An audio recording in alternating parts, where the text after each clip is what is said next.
On the Road was kind of the defining piece of literature for the Beat generation, right? Yeah. In your opinion, what would be a defining work of art for our generation?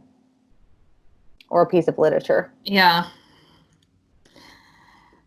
That's really hard. I think that, as many criticisms as I have of the series at this point, and as much as I don't really respect the author, Yeah. I do think a lot of Harry Potter does define like the millennial generation. And see, I was leaning more towards Hunger Games. Oh yeah? That just kind of the dissatisfaction with the way the world has gone. And we want to do something about it. The thing is, Harry Potter deals with that a lot too. The Yeah. thing about Harry Potter is like, it was like the first global sensation after the advent of the internet, and it straddled 9/11. That's true. And Like 9/11 was such a yeah. It was such a defining feature for our generation. Our generation has lived through so much trauma. We've had 9/11, 2 major economic recessions, the stock market collapse, Afghan war, and now we're in the middle of a pandemic. All of us are just kind of fed up right now. We're tired of living through history. Right. Well, I think that's why I'm leaning towards this. Like, it kind of spans on either side of that particular moment. It deals a lot with not being able to trust in or rely on authority figures. No. And having to take things into your own hands, which is a very millennial generation, is very counterculture in that they don't really rely on authority. They don't really trust in like whatever the press has to tell them, because they know that the press can be manipulated. Mm-hmm. I feel like a lot of that stems from a lot of things that happen socially, but I think that Harry Potter, especially in the later books, leans into that concept. Yeah. So, because it's about the 4th book would have come out right before 9/11. The 5th book is the first one that came out after. And Harry was just so angry in that book. Yeah. I was leaning more towards Hunger Games as a piece of literature towards this generation, because it's we all feel like we have to fend for ourselves, and we're all put against each other, when if we realized we were all working with each other, we would be able to affect some sort of change. But the thing that I was originally thinking that, like, really, it's not music or literature or anything, it's memes, internet memes. Because they're all over the place. We take our pain and our anger and we put it into a meme, and suddenly it's funny. Yeah. I think that there's a lot of similarities between the Beat generation and where we are right now. I think there's a lot of disillusion, dissatisfaction, and like a desire for like independence that's not entirely feasible in the current climate. Although the Americana that kind of comes with the Beat generation is not exactly in favor right now. We're not very patriotic at the moment. No, not really. Can't imagine why. Who can say? Who can say? Welcome to This Is Lit, a podcast where we drink and talk about our favorite books. I'm Elizabeth. And I'm Casey. So raise a glass and let's get started. What are you drinking, Liz? I am drinking a vodka diet with lime. It's mostly vodka. Yeah. I thought about doing a vodka tonic, and then I'm like, no, I need the caffeine. Yeah. I'm drinking a whiskey sour. Double. So, you know. I should have gotten a double. We might have to pause this interview halfway through so I can go refill. Fair enough. So today we are talking about Jack Kerouac's classic, On the Road. Your poor book. Yeah, I actually bought this book from Half Price Books.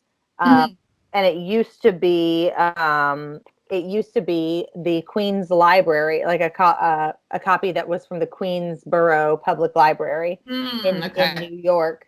Because you can get books on half.com for like 50 cents, 80 cents. Mine is on Kindle. And so this one still has like the card catalog from the Queensborough Library in the back of it. That's kind of fun, though. Yeah, I kind of think it is, especially considering that so much of this book kind of goes around New York and you know what it is to be New York.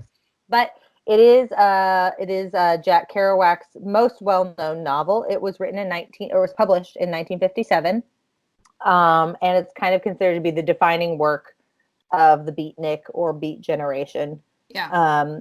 It's a very thinly veiled Very thinly. autobiography. Very thinly. Of Jack Kerouac's time traveling with Allen Ginsberg and with William Burroughs and more importantly with Neil Cassady. So the two main characters, Sal Paradise and Dean Moriarty, are based very heavily off of Kerouac himself and his friend Neil Cassady, a fellow beat artist of the generation, and some of the shenanigans they got into together. He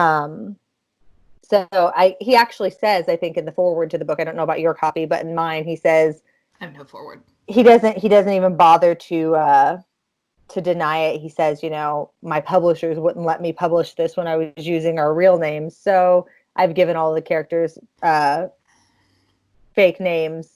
They're all pretty obviously made up. Yeah, in my opinion. Yeah, the main character, again, the character from whose point of view the book is written is Sal Paradise. Mm-hmm. He is basically Jack Kerouac. Yeah, and he starts the book stuck. Yeah, he starts the book. He's just been divorced, and he actually says it's a funny way he phrases it, that he's recovering from an illness.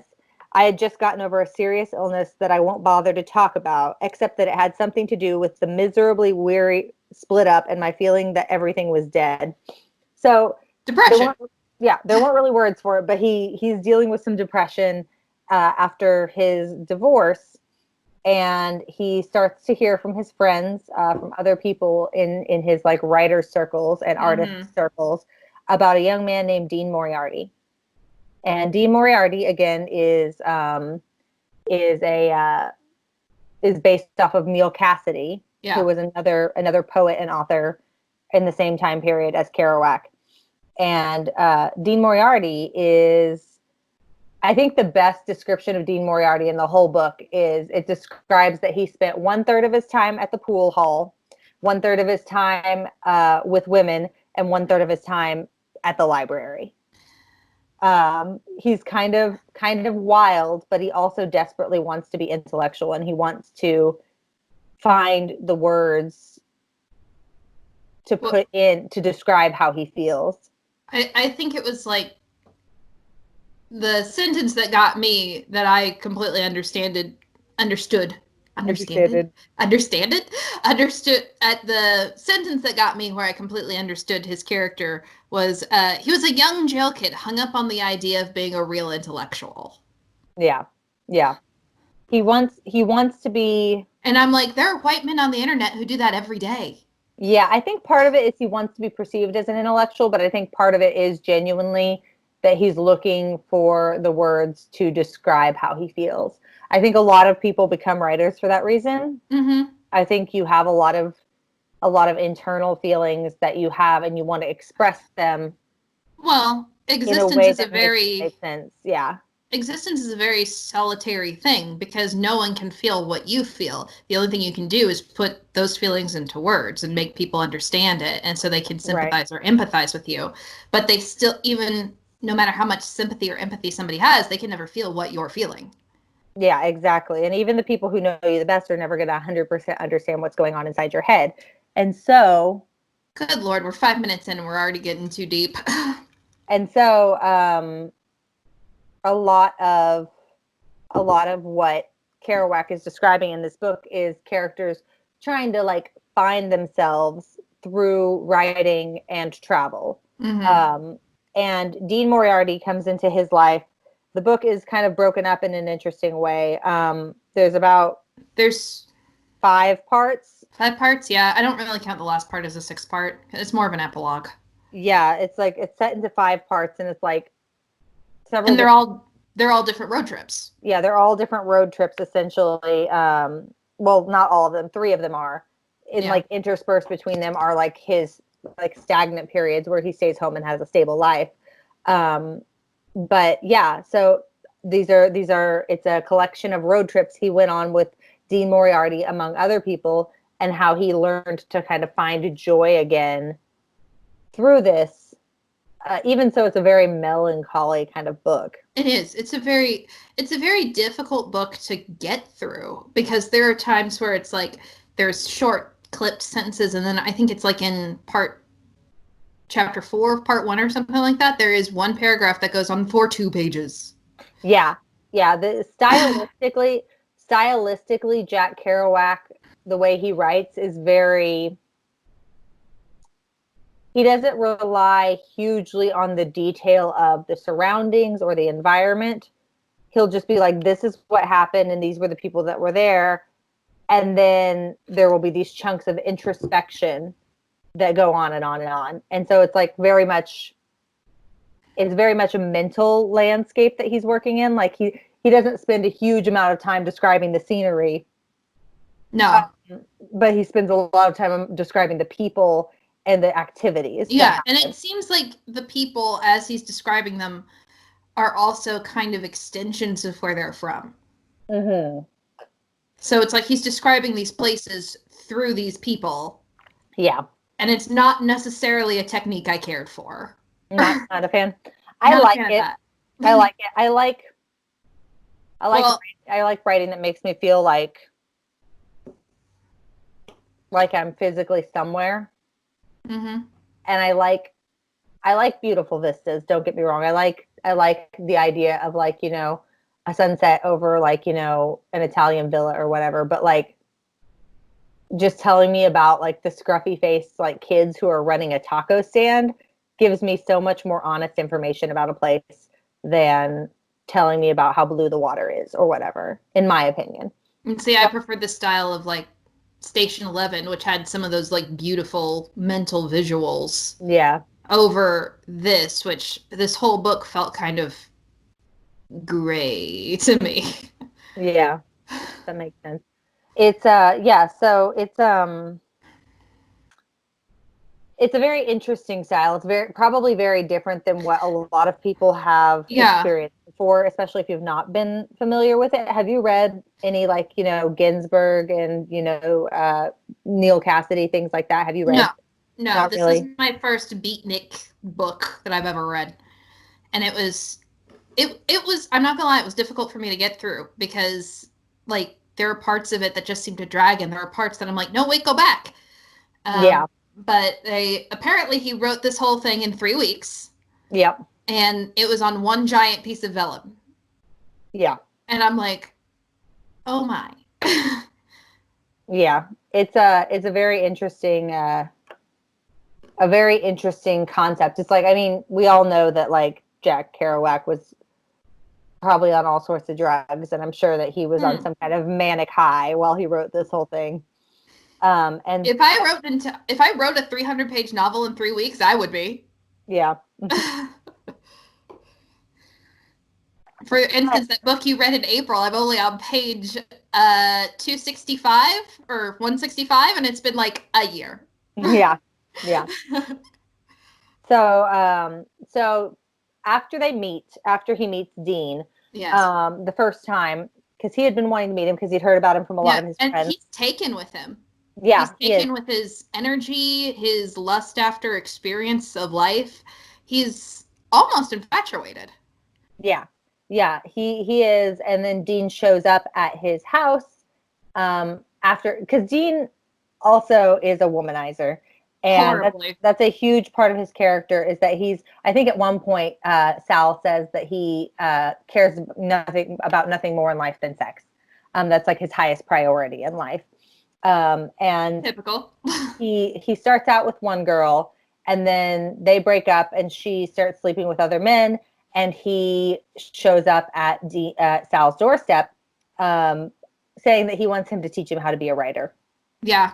And Sal says, like, I was being used, but I was happy to be used. It's like, I was being used, but he knew that I knew that he was using me. And we were both fine with it. And so we started off this kind of tentative, shy new friendship.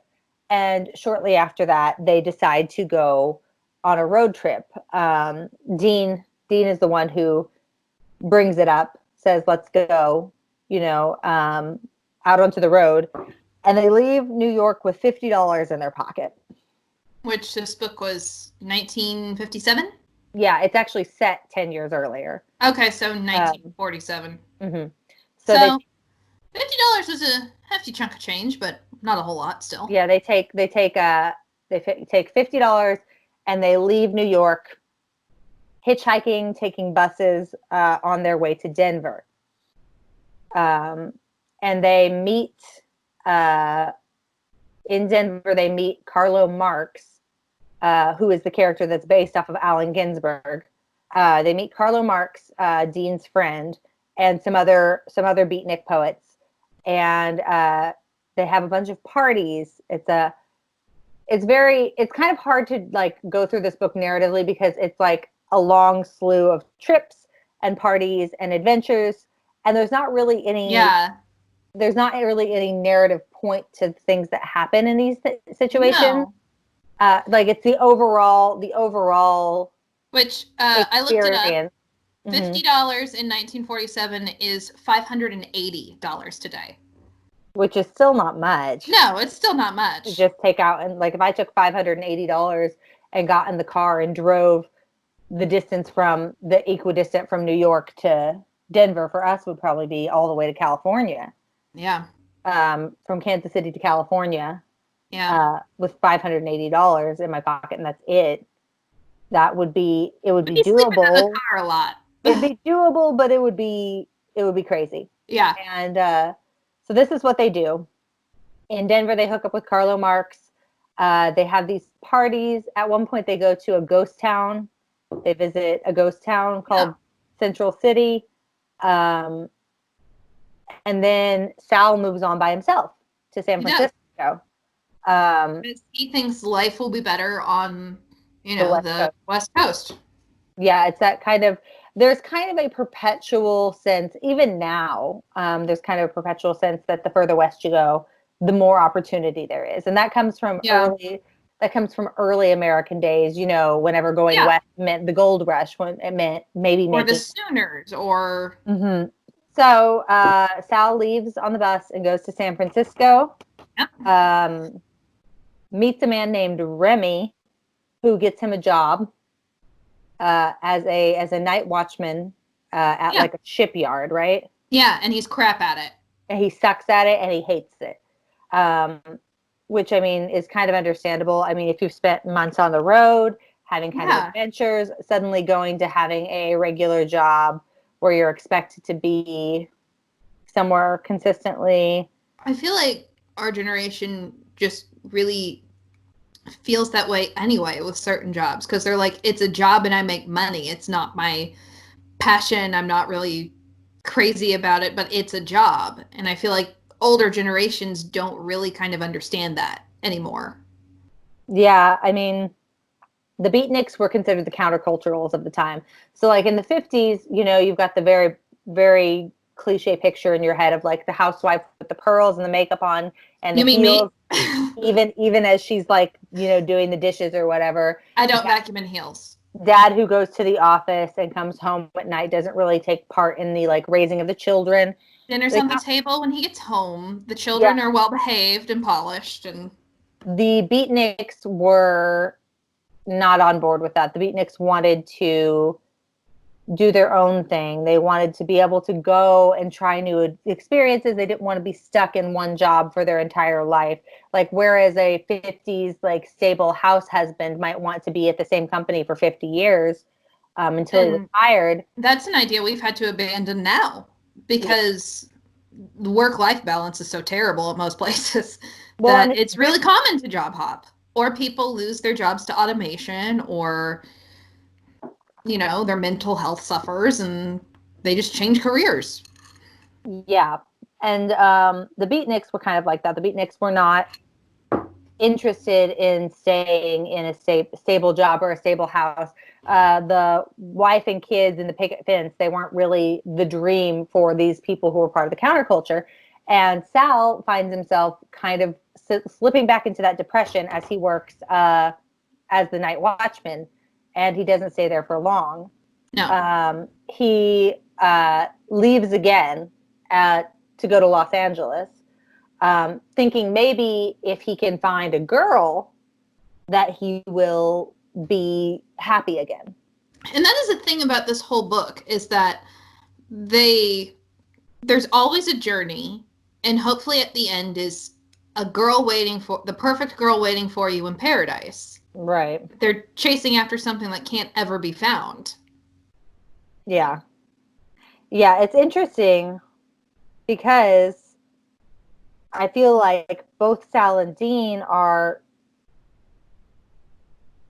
the happiest when they're on the road together. Yeah.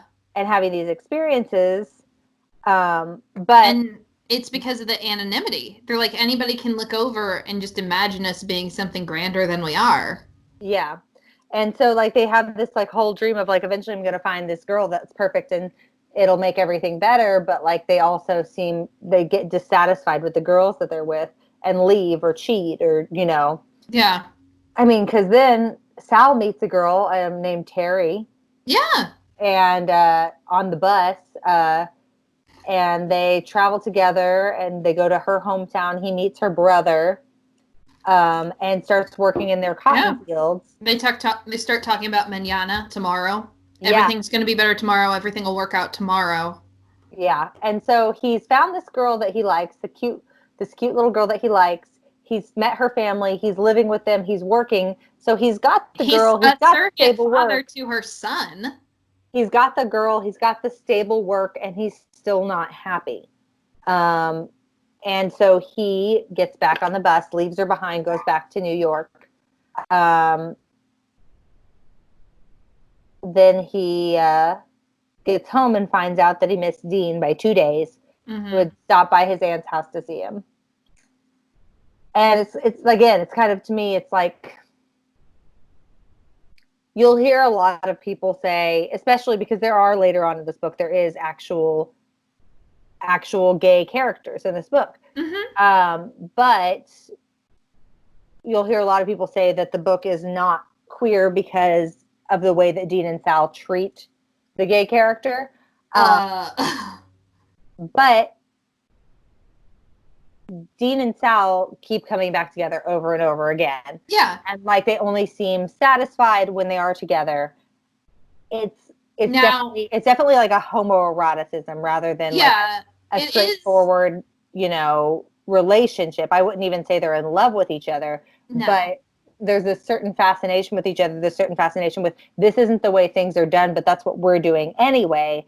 And we're even more outside the norm, Like, it is possible to have like a kind of idea of like best friend soulmates. That is something that does exist. And it is, even the Greeks knew that was a kind of type of love that existed. But I don't get that with these two. I just don't. Yeah. And I'm a straight white woman. Yeah. They definitely feed off of each other. They definitely have different energy with each other than they do with other characters, including the many women who come in and out of their lives. Which that's another issue I have with this book, is the way the women are written and treated. Mm-hmm. But again, it's not good. 50s white man. Well, not only is it a 1950s white man, but again, it's potentially 1950s queer white men who are like, who are trying to hide the queerness. Mm-hmm. I mean, I think of, so the Beat Generation, the 1950s, when this is happening, a contemporary of On the Road is one of my favorite plays of all time, Tennessee Williams' Cat on a Hot Tin Roof.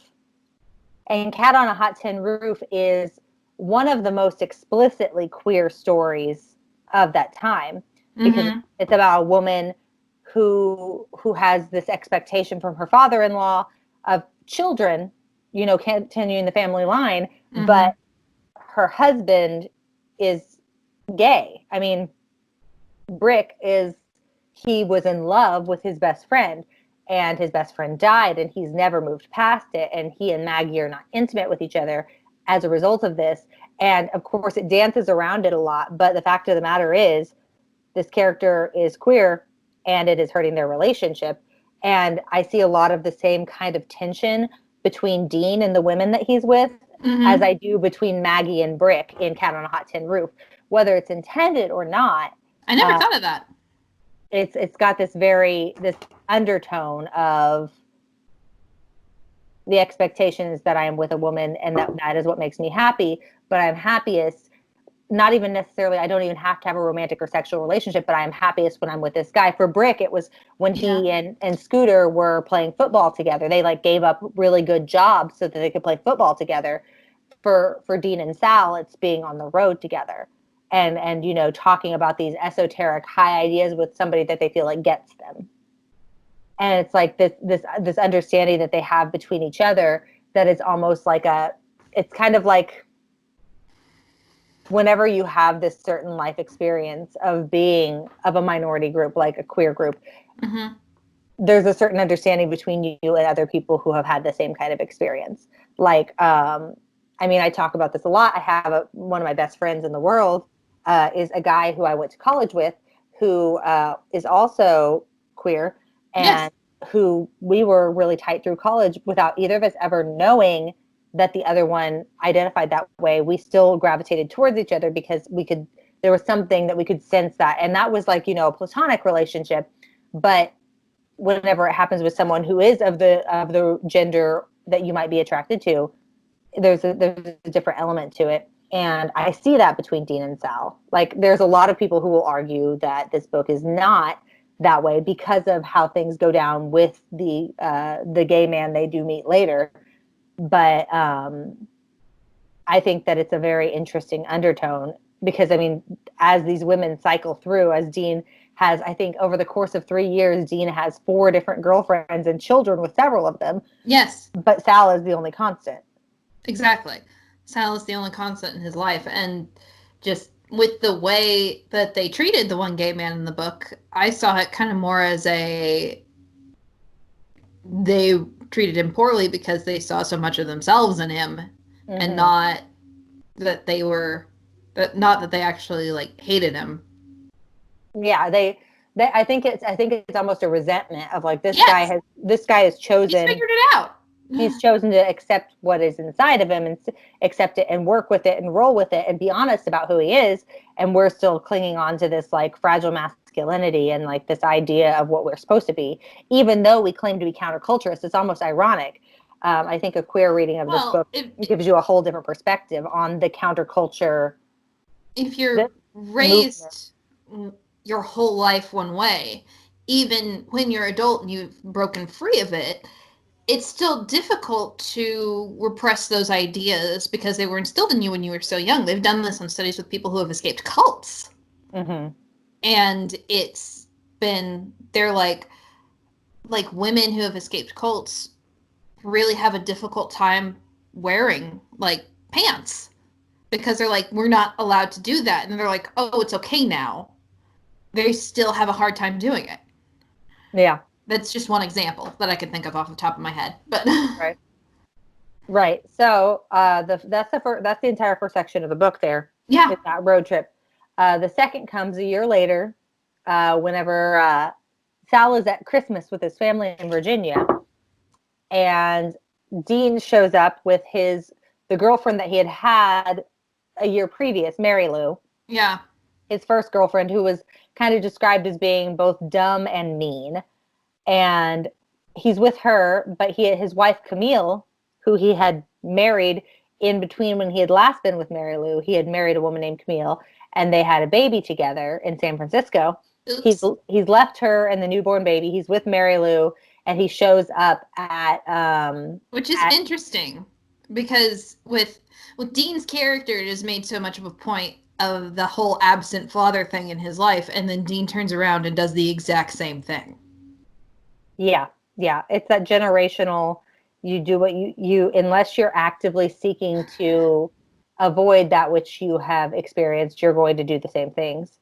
That's why it's so common for someone who's been abused to be abusive to their children later, even though they remember they have their own bad memories and don't like what they think of that, you know.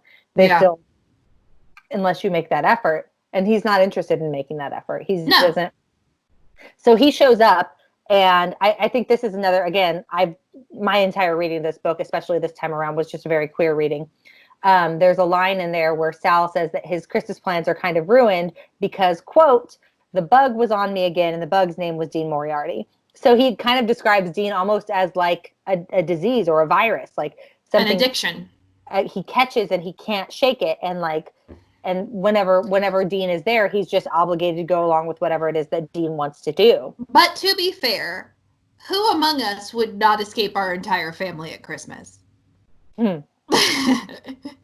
not wrong there. Just be like, I have an opportunity to leave. Bye-bye. So Sal and Dean and Mary Lou go back to New York together. Mm-hmm. And at this point, this is whenever Dean tries to convince Sal to sleep with Mary Lou, which is weird. Yeah. To get your Very be like, weird. Hey, bro, do you want to sleep with my girlfriend? And Sal is uncomfortable with this, and I'm cheating on my wife with. yeah, and so Sal is like, no, he doesn't sleep with her. And Dean kind of, oh, you're being a baby about this, whatever. But they like move on. They go to New Orleans. Yeah. Yeah, that sounds right. And that's the jazz. Yeah, that's where they meet Old Bull Lee. Yeah. And Old Bull Lee is kind of a morphine addict. He crazy. Yeah, he's crazy. He's crazy. He's based on somebody too. I can't remember. Let me see if I can look that up. So Dean and Mary Lou and Sal go to New Orleans. And see God, who is a man on a saxophone, which, makes sense. Yeah, of course. And they stay with Old Bull Lee and his wife. And then Bully is crazy. Yeah, he is crazy. Who did you say he was based on? William Burroughs. William Burroughs. Who was also crazy. But most of these people were. So they stay with them for a while. And then they go back to San Francisco. And when they're in San Francisco, Dean ditches Mary Lou to go back to Camille, his wife. And that's whenever... And mother of his child. That's when Mary Lou tells Sal that Dean is going to, can leave you out in the cold anytime that it's in his best interests. Mm-hmm. Basically, that Dean doesn't... He uses you up. He doesn't really necessarily care about the ramifications of his behavior on other people.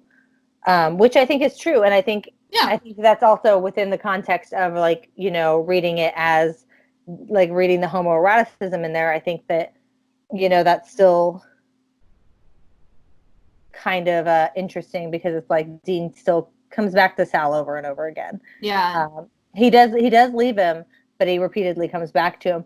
And he definitely does use Sal, and he definitely is not always cognizant of what Sal wants or needs, but he comes back. Most of the time, Sal's happy to be used. Yeah, most of the time he's fine with it. Yeah. He's like, I'm okay being used as long as it keeps this person near me. Which... Yeah. So then Sal is staying on Market Street in San Francisco all by himself. Mm-hmm. And he has these crazy visions about like reincarnation and like past lives and death. And then Dean eventually finds him, and they see some jazz musicians together. He stays with Dean's family for a while, but he leaves. It's not quite a great exit. They're kind of sour with each other. Sal feels like he doesn't know what he was in San Francisco for, what he was hoping to find there, and that he didn't find it. And so he goes back to New York. And that's all of part 2, really. Mm-hmm. Part 2 deals probably the most heavily with like religious imagery and like past lives, reincarnation. We saw God in New Orleans, stuff like that. Is the Beatnik Association, the Beatnik movement, do they have any kind of associations with spirituality at all that you know of?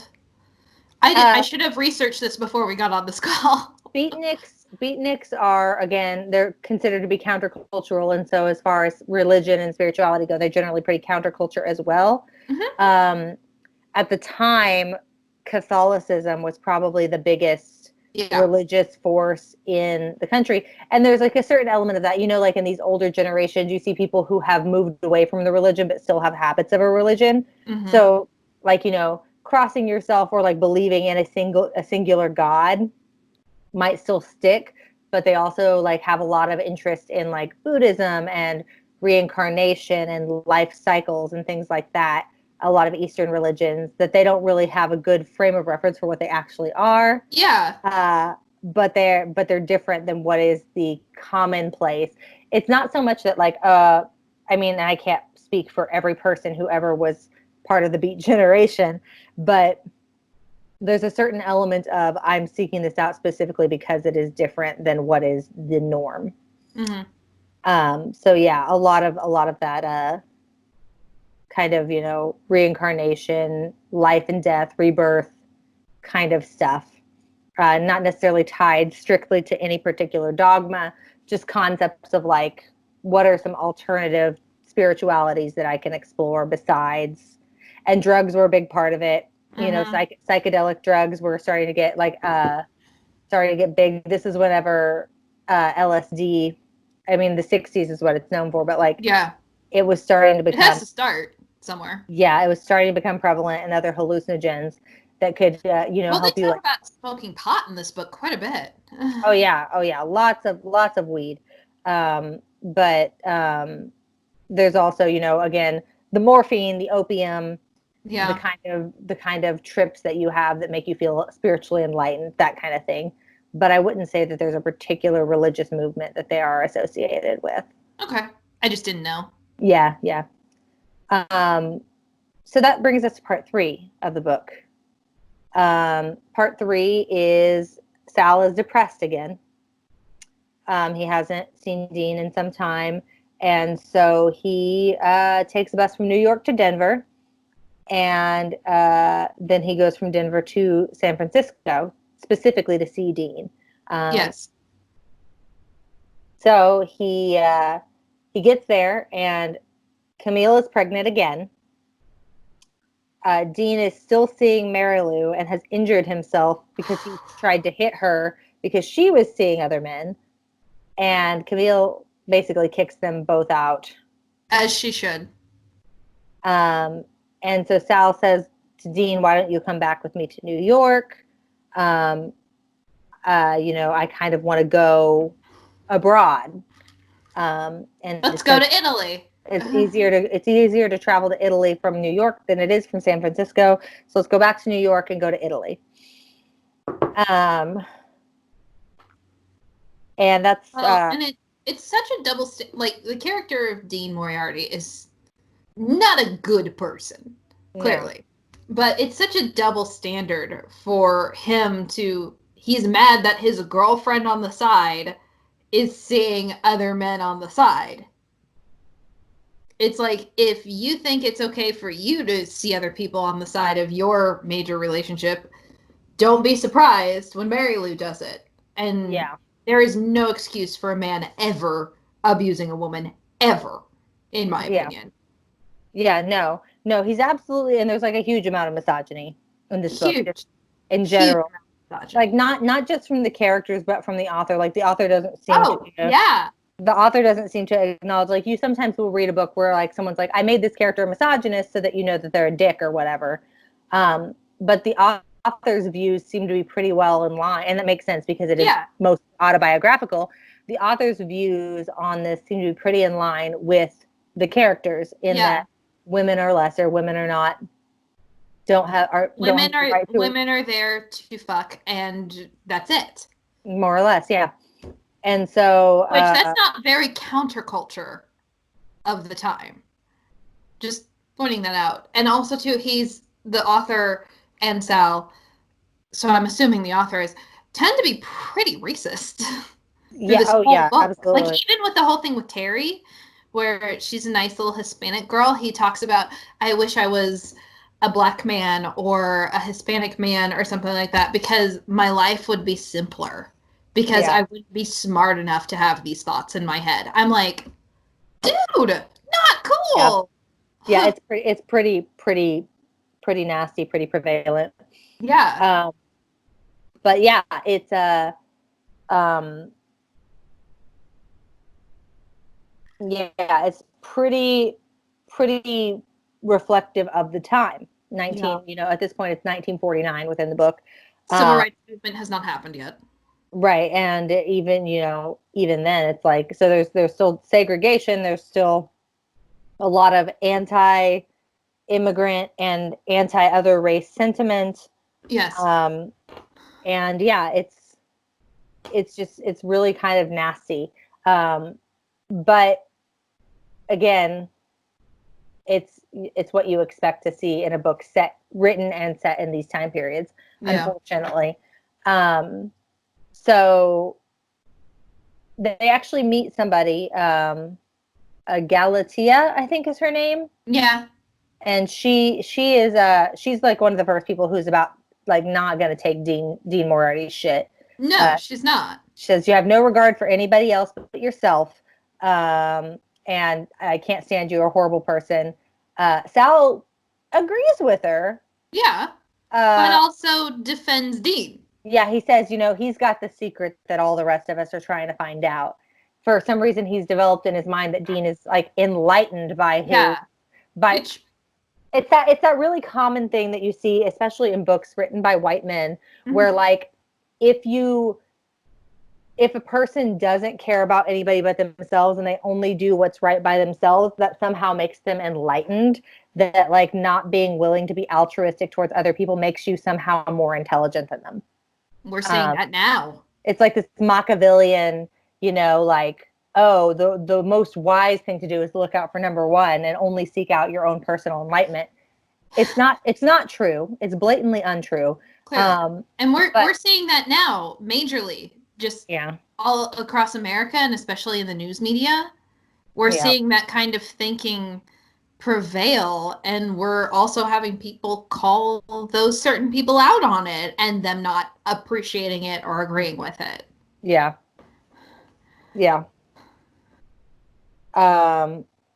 So they continue traveling together. They go to Sacramento, and that's on the way there. That's when they meet the gay man. Yeah. Which in the book they do call him a fag, which is not cool. Definitely not cool. It's a nasty slur. Don't use it. Yeah. He propositions them, and they turn him down. Dean tries to like make money out, like he tries to make it a money-making opportunity. Yeah. He tries to kind of hustle the guy, but it doesn't work out for him. And that's a big, again, a big thing. Yeah. In 1949 or 1957 when it was published, people were not openly queer very often. No, they weren't. It was not because common. they faced death. Yeah, and so there's a lot of homophobia here, as well as the racism and the misogyny. The thing that's interesting to me about the whole thing is that like this counterculture movement that's supposed to be enlightened and wiser, like you'd think they'd be the first people who would be open to this sort of thing. And they're not. And they're not. No, Dean and Sal are just as homophobic and hateful as some Catholic housewife would have been towards this guy. And it's just interesting that they think they're so enlightened, but they can't accept other people and their different viewpoints or their different lives, the experiences that they live. Or their different brain chemistry. Yeah. So, and like, that is the predominant. Sal cannot accept that he is depressed. He doesn't even say the word. No. Because even then there was still such a stigma around mental health. Mm-hmm. And a lot of the behavior of both Sal and Dean can be attributed to probably mental health issues. Mm-hmm. But instead they just think that they think differently than other people and therefore are smarter than them. Just because you're different doesn't mean you're better. Right. It also doesn't mean you're worse. Like being mentally ill is not just means you're a different. bad thing. But I envy people with normally functioning brains. Right. I really do. Because Yeah. my anxiety has skyrocketed since this thing has happened. And I think I've had maybe a solid 4 hours of sleep every night. Maybe. Yeah. And that has nothing to do with the babies. Yeah. They so they continue traveling. They get into an argument in Denver. They do. Dean tells Sal that he's getting old and that he doesn't fully experience the youthful adventure of their like road trips and shit together because he's a little bit older than Dean. Not much. Oh my goodness, never mention a woman's age or a queen's age. But yeah, they I think it's that Sal is forced to face his age, which forces him to face his own mortality. mm-hmm. Always fun. And facing your own mortality. There's a certain element, like I would disagree with this in a general conceit, but there's a certain element of if I'm getting older, should I start being more responsible? Which I don't necessarily think that there's anything wrong with like a 40-year-old being out on road trips and adventures with their friends No. and a 20-year-old. No. But there is a certain societal stigma of you'll outgrow this adventurous phase and you'll want to just settle down and do normal things. And Sal And I is feel like a lot of that is based off of the literature and movies and TV we have. Yeah. Like look at Sam and Dean Winchester. They're in the TV show. Let's see. Dean started when he was 26 in the first season, and we're on season 15. So Dean is almost 40 as a character, and he's still out causing trouble. Well, Sam and Dean Winchester in Supernatural are based off of Sal Paradise and Dean Moriarty. I did not know that. Yes, I was actually going to get to that at some point, but you brought it up, so I might as well jump into it now. You're welcome. So Eric Kripke, who was the original writer for Supernatural, the TV show. Bless him. His two favorite books were On the Road and Good Omens. And so that explains Crowley. Yeah, so that's why we've got Crowley. But yeah, Dean Moriarty was really Dean Winchester, the framework for Dean Winchester, and as this Sal, I get it. This womanizer, this on the road, like never stop moving, this like smart guy, but a guy who is not living up to his potential because he's just constantly going. Dean Winchester obviously has different reasons for this than Dean Moriarty, and has a lot more. He's a lot more noble of a person, and he grows. But the daddy issues are still there. But yeah, the daddy issues, the rambling, traveling nature, the womanizing, that's all based off of Dean Moriarty. And Sal is his straight man. Sal is the one who is a little more responsible, a little more intellectual, and who makes sure he doesn't get into too much trouble. And that was the general framework for the relationship between Sam and Dean whenever the TV show was first. Sidebar, since we're on here, did I ever tell you about my sorority quote when I picked my little? Mm-mm. Okay, so in a sorority, since I was in a sorority in college, when you pick your little, you give them the second half of a quote. And my quote was from Hercules. I'm a damsel. I'm in distress. I can handle this. Yeah. So I had, I can handle this. And so they tell you and you stand up and that's how you meet your little. My little was obsessed with Supernatural and so was I. So my quote was, fake ID, fake credit cards, you got anything about you that's real? My boobs. And so my part of the quote was my boobs. And so as soon as she saw the quote, she knew exactly who it was. Because she's like, this is from Supernatural. That's cute.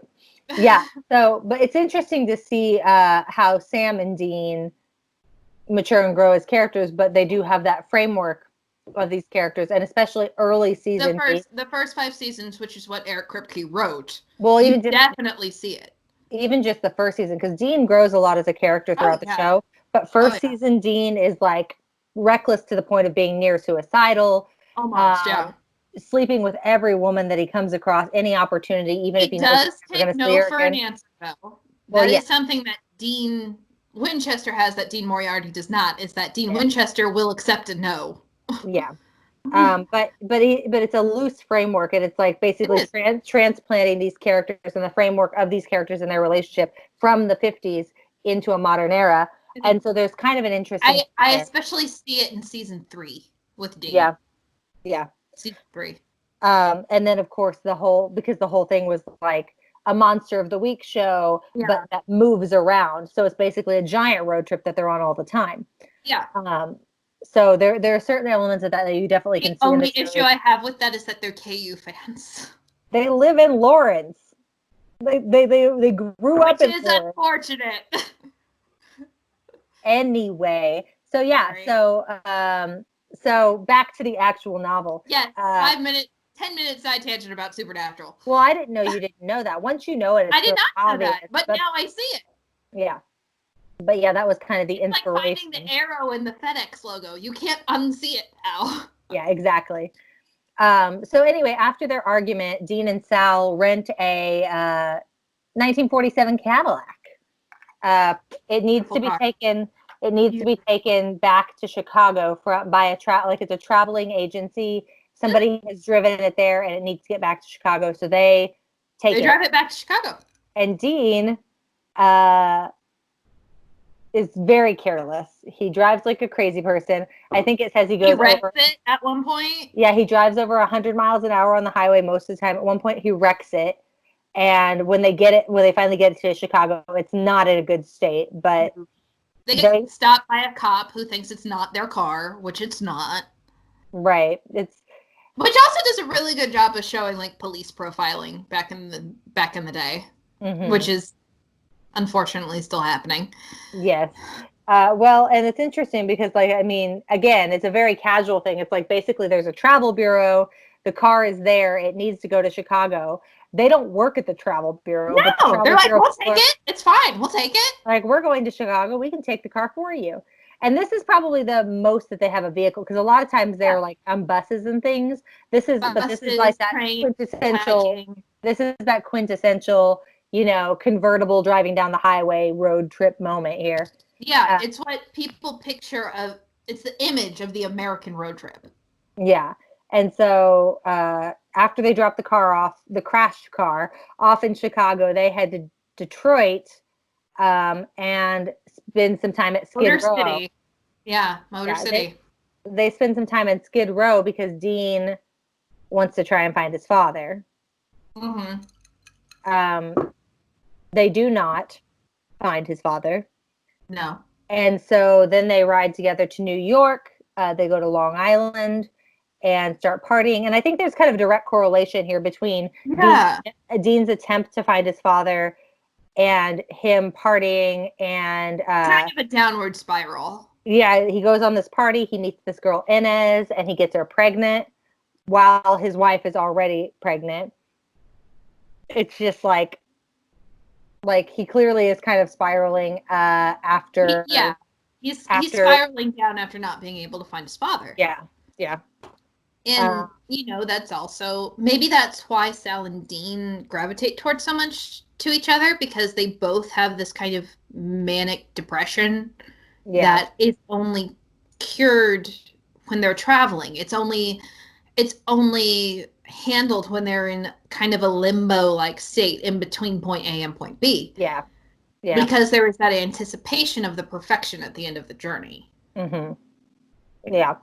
So that's the end of part 3, is him partying and him getting Inez pregnant.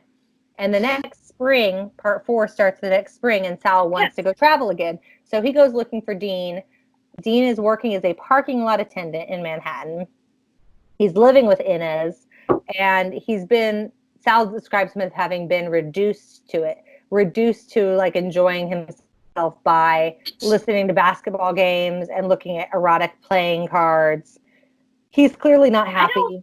I don't care for that, because some people want to travel and be on the road all the time, and that's fine. And some people want that. They want the white picket fence and the 2.5 kids and the dinner at the table on time. And so it's like, just because they want something different than you doesn't mean it's worse. I agree with you, but I don't think that's what Dean wants. I think that No, that's clearly not what Dean wants. Sal describes him as being reduced to it because it's not what Dean wants, but it's what he's stuck with right now. Clearly, but I just want to make it clear that we don't think that's like a reduction. Yeah, no. Because that's what I do. And that's what I wanted. So I'm fine with it. Yeah. So Dean does not want to go with him. So Sal leaves on his own, goes to Washington, goes through Washington, goes through Cincinnati, goes through St. Louis, and gets back to Denver. So the main cities that we see a lot of are... And the whole Denver group is there. Yeah. So the main cities that we see throughout this are New York, Denver, and San Francisco. There are lots of other cities they visit, but these three are kind of the chain. And Denver's always the midpoint. Yeah, always. Denver is always their midpoint. And they decide, he meets a guy there. I enjoy Denver quite a bit. I like Denver. I like nice Denver too. Yeah, it is nice. So he meets Stan Shepard in Denver, and they decide that they're going to go to Mexico City. And then they find out that Dean bought a new car. And by a he new wants car, to go to Mexico to get a divorce faster from Inez. Yeah, so he... or it's Inez or Camille. I can't remember right now. I've had too much vodka. He's not married to Inez. He's married to Camille. So he wants to get a divorce from Camille. So he can stay with Inez. Yes. So he buys a cheap, rickety Ford, and they drive to Mexico City. Which, what about this does not say a college road trip to you? Because I remember Mallory, our mutual friend, and three of my other sorority girlfriends and me all driving to Pensacola in Mallory's dad's borrowed car, and it was like a 20-hour drive, and we all took turns. Yeah. And we're like, let's just keep going south. It'll be fine. There's a beach at the end of it and pina coladas. Yeah. Yeah. So they drive down to Mexico City, and they're just absolutely thrilled with it. You know, it's beers are like a dime. Yeah. The police are chill. They don't bother anybody. They smoke marijuana. It's really easy to get a hold of pot. I just remember Sal wanting to get with this 16-year-old prostitute. And I'm like, this is not legal in so many ways. Yeah, they go to a bordello, and they're dancing at the bordello, and they meet prostitutes. They're like having fun. They're drinking. There's mambo music. Which mambo music is great. And they're having a great time. It's a very chill and fun, but it's kind of their last hurrah because... And it's the last road trip where they find paradise at the end. Well, I don't think that necessarily that the finding paradise is what ends it. I think what ends it is that Sal gets sick off the water. He gets dysentery, and he's delirious, and then Dean leaves. Yeah, Dean kind of leaves him to his own devices. And he wakes up a week later, and Dean's like, I got the divorce, we're going back. Yeah, Dean kind of leaves him and gets his divorce papers, goes back to New York, marries Inez, and then leaves her again and goes back to Camille, who he has just divorced. Because she's now... There's a lot of the unattainable woman kind of theme in this book, where it's like, when he has Camille, he doesn't want her, but when he doesn't have Camille, he wants her. Camille is the recurring wife. Yeah, Camille is the one that he keeps coming back to. You would argue that he's the most fond of Camille, and he has children with Camille. He also has a child with Inez. Yeah, he has a child with Inez as well, but he has 3 children with Camille. Good Lord. And so he leaves, and Sal kind of realizes, like, that was really shitty of him, but he also makes excuses for him again. He's like, well, he had to get on with his wives and his woes and whatever troubles he had in life. And it's, you know, but it is kind of the end of the road for them and their adventures. Like, they don't really... After he has called Dean a brother, when Dean just kind of leaves him, he realizes Dean is more important to me than I am to Dean. Exactly. And I need to cut this off. So part 5 kind of deals with that. Sal goes back to New York after he recovers, and he meets a girl named Laura, and they're going to move together to San Francisco. Yeah. He does send Dean a letter and says, I met this girl, I'm moving to San Francisco, and Dean writes back, says he wants to go with them. And so and he shows up 3 weeks early. He shows up 5 weeks early. 5 weeks, my mistake. I knew he showed up early. Yeah, and so he shows up 5 weeks early, and he leaves a copy of Proust out on the table, which is kind of, it's interesting that this guy is smart enough to read Proust, but also dumb enough to think, so highly of himself because of it. But ego is a major thing in this book as well. But yeah, so Sal is like, I can't afford to go yet. That's why I said we were leaving 5 weeks from now, because I have to make more money before we can leave. Yeah, I have to make more money before we can leave because I have to provide for me and my girl. And yeah, and Dean's not super thrilled with this, so he goes back to San Francisco on his own to Camille. Yeah.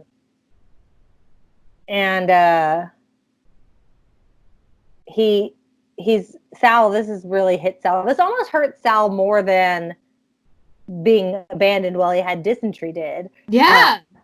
For some reason, this hits him harder. Dean Moriarty is somebody who will use someone up and then drop them when they're just done with. He's not a nice person. He is not an admirable character. No. So Laura, Sal's girlfriend, kind of realizes that Sal is hurting from this, and she kind of asks him about it, and he says, oh, Dean will be okay. Dean is always okay. The book ends with him leaving Dean on a street corner. Yeah, he leaves Dean on the street corner, and he thinks about all the places he's traveled, and he's like, sometimes I think about Dean, and sometimes I think about his dad, who we never found in all of our travels, but I think a lot about Dean Moriarty, and I wonder where he is and what he's doing. But well, I think there's the idea of Dean Moriarty, and then there is the actuality of Dean Moriarty. Yeah. So I think he thinks a lot about the idea of Dean Moriarty, more than the actuality of Dean Moriarty, because the whole gentleman who's on the road and who is not beholden to anyone, who is out there having adventures and having a good time, it's a very romantic idea. Mm-hmm. But it doesn't match any kind of reality that exists. Right. Because Dean has 3 children. He has 2 women who are the mothers of his children that he is responsible for. And he has to make some money. And there is a reason he's out on the road all the time. Yeah. I think it's interesting because for me as a person, this has always been what I wanted. You've always wanted to just continuously travel? Just wander. Yeah, just whatever. And I mean, I found some of that with some of the work. That does not surprise me. I found some of that with some of the work I do. A lot of my acting stuff takes me around and stuff. Travel all the time. And I love it. I like going to different cities and meeting different people. But it does. It becomes increasingly more difficult the more attachments you have to other people in your life. And your soon-to-be wife. Yeah, at some point you have to, you either have to find people who understand and are encouraging of that element of yourself, or you have to give something up. There's not. And luckily you were able to find somebody who's encouraging to that. Right. But there's also the difference of that I still make the effort to make that relationship work. The thing about Dean Moriarty is Camille never really seemed bothered by him leaving and traveling all the time. Yeah. She was bothered by all the other women that he found along the way. Which I think is a fair thing. I think that if he had been willing to not be cheating on her while he was gone, he had been writing her, if he had been sending money to her and he had children, been monogamous, it would have been different. And not everybody's monogamous. So I don't even want to say it has anything to do with monogamy. It just has to do with the expectations you have of each other. If she had understood it to be a monogamous relationship and he had remained in a monogamous relationship, then they would have been fine. Yeah, exactly. And if he had made the effort, if you want to be the kind of person who travels and has someone who doesn't travel as a partner, you have to communicate that with them. You have to be able to communicate long distance, you have to be able to make those efforts. And like, so to me, like the idea of just being on the road all the time is incredibly romantic. And that is not a lie necessarily. It's just No. more work than It is. Dean Moriarty Like, was willing to put in. The example I can think of that I can associate with is when I was in college and I studied abroad for a semester. I was in a completely different continent across the ocean, and my now husband and we would Skype every Friday morning because he had early class that morning, so he was up. And I would be able to Skype with him and talk with him. And then, let's see, I came back in June. And in November, he proposed. So it was like 6 months late, not even 6 months later, he proposed. But we had that conversation before we left about what our expectations were. Right. Yeah, the thing about because Dean I could have Moriarty, been the number one groupie of a rock star in leather pants, and I turned that down. the thing about Dean Moriarty is what he wanted wasn't inherently selfish, but the way he went about getting it was. Exactly. It's fine if you want to be a modern day Rambler. Yeah, I think that's. Just I think maybe that's don't marry 3 different women. Well, and like the thing is, like if you read this book, if you read like the this is the back of this book, the way it says on mine, it says On the Road tells the story of two friends whose 4 cross-country road trips are a quest for meaning and true experience. Written with a mixture of sad-eyed naivete and wild abandon, and imbued with Kerouac's love of America, his compassion for humanity, and his sense of language as jazz, On the Road is the quintessential American vision of freedom and hope. So, like, the book is presented as being very hopeful, but it's not. It's kind I didn't get that. No, I've never gotten that. Like, there's definitely, like, when they're on their adventures, I'm like, God, that sounds fun. That sounds amazing. I want to have experiences like that. I want to be able to tell people about that, but not at the cost of like my relationships, not at the cost of the people, like not only the women in his life, but like in the end, Dean had also alienated Sal. And other people. Like there were other, people that they ran along with throughout that time who didn't want anything to do with Dean because like my husband and I, we really want to travel and see the world, but we want to do it together. Yeah. We don't want to do it separately. We want to do it together. We want to have the same adventures. We want to be able to be like, oh goodness, do you remember that time in Italy when it was like absolutely pouring and we could not get in anywhere? So we stopped into this little hole in the wall place and had the best ravioli in the world. Right. Yeah. No, I think that I like the book. I think there's a lot of interesting stories there. I think there's a lot of stuff to like think about in it, but there definitely are. I don't like the characters. I agree. And I find Sal very one-dimensional. He's like, a pushover. He is. And I know Sal is supposed to have the role of the observer in this book, but it's very much I was talking about this book with a friend who had read it, and she put it very eloquently where we read with our hearts first. And if we cannot find anything in common or anything that we associate with in the main character, it's going to be difficult for us to finish the book. Mm-hmm. Sal is not anybody that I can associate with. Yeah, you can't relate to him. Yeah, I can't. I have a difficulty relating to him because I want that white picket fence and the 2.5 children. I've got 2. Right. I'm interested to see how the 0.5 works out. But, I've got the stable life and the children and the house with the white picket fence, and that's what I wanted. So I have a very difficult time finding common ground with the main character. And so it was very difficult for me to get through this book. But I also love to travel. I love to experience different cultures and learn about the world and learn about other people because I genuinely care about other people and how their lives are. So you couldn't relate to the main character, but you like travel. So that in mind, yes. How would you rate the book? What would you give it? I know it's one of your favorite books, but I would give it a 2.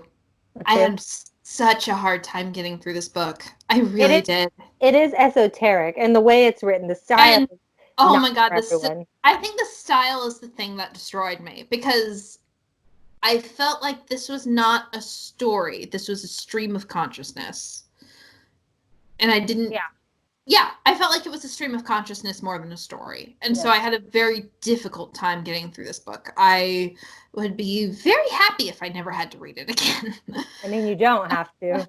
I mean, I don't, but it's still very much it is a book that it's like I understand the themes and you can go into these really deep discussions like we have with it, Mm-hmm. but at the same time it is not a book I enjoyed. It is I feel Yeah. like, and like I said, I feel like if you gave this book to an editor would rip this book apart. Because again, there are some times where a sentence is 3 words, 2 to 3 words, and then there are times where a paragraph is 2 pages. Well, I mean, I don't think that's necessarily true because that is intentional. Like that is the style of it. Like I definitely can understand it's not for everybody, but it's written in that way. No, I feel In like the book is rushed and not rushed at the same time, if that makes any sense. Because it feels like it was written very quickly, but it also feels like it was not written with a lot of intention. If well, that makes yeah, any sense. it does. But again, that's the style. It's like Yeah. counterculture. It's And not what you expect it to be. So I I don't get really care for that yeah, style. I get that that's not for everybody, but there was a certain amount of intention I think that went into that style. And for me, like I really like this book. I have fond memories of this book, and it was like probably the first like road trip novel that I ever read. And Yeah. being a notorious road tripper myself, I love that. And so like for me, Which it's makes more sense. yeah, Because but you probably can find more in the story than I can. yeah, Somebody who doesn't want or desire that lifestyle. yeah, yeah. So to me, like this book is probably like a 3.5, 3.75, somewhere around there. Um, and like no one can deny, like regardless of whether, and a lot of No, people maybe think it's pretentious or like whatever, it's and that's a fair inspired some argument very too. interesting conversations. Yeah, and it's important to American literary history. Oh, definitely. That does just because Um, it's important to American literary history does not mean that I enjoy the book. no, and that's not the expectation. Like I get sick and tired of people who are like, you have to like the classics. You don't have to like the No, classics, but they're classics for a reason. Whether they're good or exactly. not, they've done something important for literature, and I think that's I part of the legacy of this book. I appreciated the information or the mentality of being on the road because I enjoy road tripping as well. Right, I haven't done it a lot lately because I know you and I are part of the same company that does a lot of traveling. I just can't do a lot of traveling with 3-month-old twins right. and coronavirus. Well, none of us are traveling right now. No, none of us are traveling right now. But um, the last show I did with our company was in December, and that's because I was going to have babies in January. The last time I traveled, I went to Omaha Omaha's wonderful. a week before this all started. I was in Omaha for a gig, and I stayed in a hotel there and had lunch there. Um, I'm absolutely dying to travel again. I want to go on a vacation. I want to go on a big friends vacation. Like Friends, but yes, get a we should group of like all 10 of yes, our let's closest all friends. get on the train and go to Herman, Missouri, and all get wine. No, I'm talking a big vacation. I'm talking like renting a fucking house in like the, Rocky Mountains or some shit. Like, Why don't we rent a house in Napa? Because I know we both know somebody who has contacts there, and we can take the train, and all of us get shit faced. there you go. That'll be fun.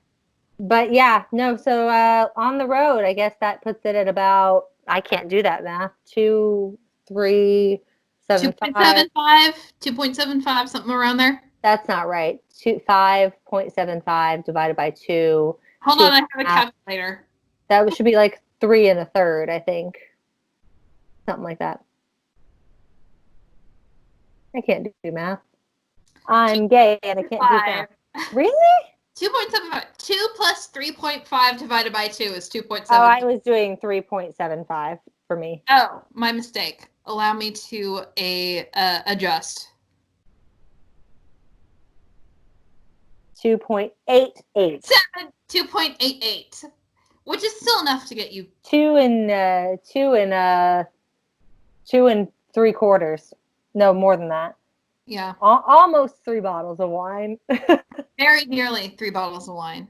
But yeah, so that's our episode for this time. We do not have our next episode planned yet, so I can't tell y'all what we're listening to or what we're reading. You have a suspicion because we do have a Patreon member who paid us enough to request a book. That's right. So if you want a book reviewed, please join our Patreon. You can also find us on Facebook, Instagram, Twitter, and our website, literaturePodcast.com. And get your podcasts wherever you get your podcasts. Spotify, iTunes, blah, blah, blah. Yeah. We're there. In the meantime, don't go crazy in quarantine. No. Have a drink. Chill out. And we'll see you next time. Cheers. Cheers. Thank you for listening to our podcast. For more information, visit us at litliteraturePodcast.com or check out our Facebook, Twitter, and Instagram pages. And remember, too much work and no vacation deserves at least a small libation. Cheers!